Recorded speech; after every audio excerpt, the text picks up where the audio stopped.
Hello beer consumers, welcome to yet another beer review with me, Peter the Master of Hobbits, and Jacob Lord of Malts. And we're going to do a beer review now. We're just getting our wort to the boil so we can start adding the hops. We're doing a homebrew now. You can go check our homebrew Wednesday video. It's either been posted or it will be posted, I'm not really sure.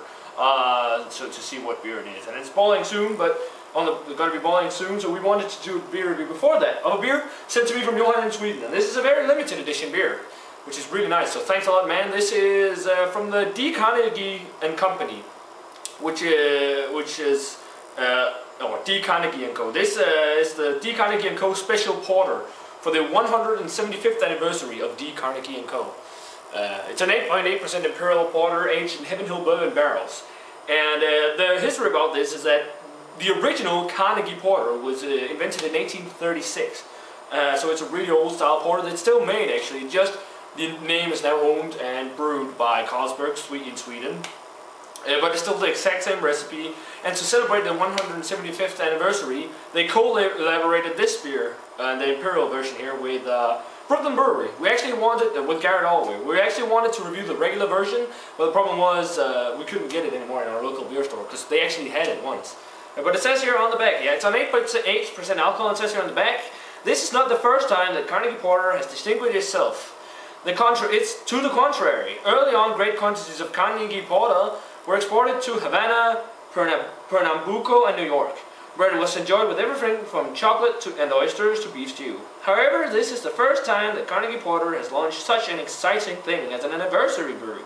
Carnegie Porter experienced brewmaster Daniel Eriksson and Brooklyn Brewery's legendary Garrett Allway have collaborated to create a special brew to celebrate Carnegie Porter's 175th birthday. This co-creation has resulted in a unique and hearty porter which has a rich combination of history and modern notes. The delicious character comes from the carefully selected ingredients that are allowed to mature and age in bourbon barrels from Heaven Hill. It's perfect to serve right away or store over time, but it'll always be something to savor and celebrate. So I can't wait to try this. It should be really good, so thanks a lot for the beer, Johan. So we've got the Carnegie Special Edition 175th Anniversary Porter here. And it's actually not pitch black even though it's an Imperial Porter. It's got some reddish tones to it, like a ruby red. What do you call the head, Jacob? I'd call it coppery. Yeah. Look at that carbonation going there. Yeah, it's got a pretty solid amount of carbonation. Yeah, wow. And you could just smell the beer as soon as we popped it, which is quite interesting. So yeah, let's check out the aroma. Whoa, that is so bourbony. Wow, that is so bourbony. Lots of bourbon and vanilla notes. Wow, that smells really nice. And some coffee, chocolate. Yeah, roasted malt. Caramel toffee. But mostly it's just a ton of bourbon and vanilla. Yeah. Wow. But you can still smell it. And oakiness. Yeah, you can still smell it's a proper porter. Yeah. And it's interesting because it's the original recipe they've just amped up and aged in bourbon barrels. So that's really interesting, actually. Dark fruit in there too, actually. Quite a solid amount of dark fruit. But it's got a nice bourbony, oaky aroma with the vanilla tones in there. That is quite nice smelling. Yeah. Shall we give it a taste? Yeah, let's do that. Cheers. Cheers. Thanks, Johan. Thank you.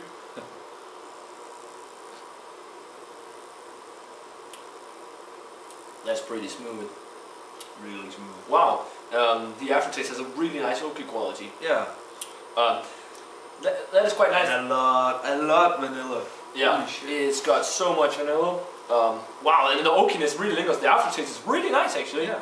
And I think it's really interesting that such a giant brewer as Carlsberg still can be kind of innovative like this. Yeah. They kind of do also have a craft brew line. They have, what's it called? Jakobsen. Yeah, Jakobsen and Simpons, I think. Yeah, Jakobsen named after the founder of Carlsberg. Yeah, it is actually kind of tasty. I would have liked more body. What did you call it? I'd say the body is medium, actually. Medium, yep. With a dry finish. Yeah. First flavor you get is a sweet, dark, fruity kind of flavor. It's almost it actually kind of looks like Coca-Cola when you think about it. Yeah. But nice dark fruity consistency. You get the roasted malt, then a ton of oak and bourbon, along with the vanilla. Yeah, and then it finishes out with vanilla roastedness. Yeah. What do you pick up? Well, I think this will age nicely, but it's actually still really nice now. Yeah, it is. And it's not really too sweet, and it's not really too. It's kind of balanced, but it's not the biggest porter. Yeah, I think I have had bigger beers than this. Yeah, I think the aging would have done this good because I think the carbonation will fade. A little, because it's got a solid amount of carbonation.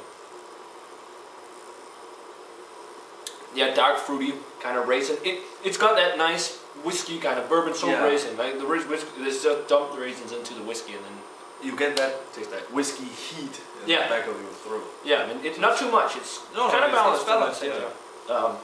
This is quite well made. I didn't have too many expectations to it because I haven't had the regular Carnegie, and one of the things was because it says Carlsberg on the label too. But it's actually quite nice. Yeah, it's a little watery, but nothing. But to me, this is a nice surprise. Though. Yeah, it is. It's got a little bit of a like star anise kind of licorice quality to it too, along with that spice. It's quite nice. No, the coffee that you get in the aroma is not quite. Rating wise for the Carnegie 175th anniversary edition of the Carnegie Porter. It's really tasty. It's not the best Imperial Porter I've had, and not the biggest and all, but it's quite tasty. I'm going to give it an 85. This is really tasty, and I think it will age really well. Really got a really nice bourbon and vanilla character to it. It's got a lot of barrel character, which is nice. What about you? I'm running at a 86 high. Right there. Yeah. It's great. You can taste that bourbon, whiskey kind of taste, and maybe a little smoke actually. A little bit, but lightly. But it has a fine complexity, and I think this should be one of their core brands. So it would be cool if they realized this under another name. I would definitely pick it up in age. So yeah. Guys, if you had the Carnegie limited edition 175th anniversary of the Carnegie Porter, or the normal one, made in collaboration with Brooklyn Brewery, Garrett Oliver, let us know what you think about it. An 85 from me and 86 from Jakob, real nice beer. Guys, remember to comment, subscribe, check out the Facebook fan page and Twitter. That's it for this beer review. And check out our brewing video. Yeah, when it gets up, if it's not up already. And thanks to you for the beer. So cheers guys. Cheers. And we're going to see you guys in another beer review.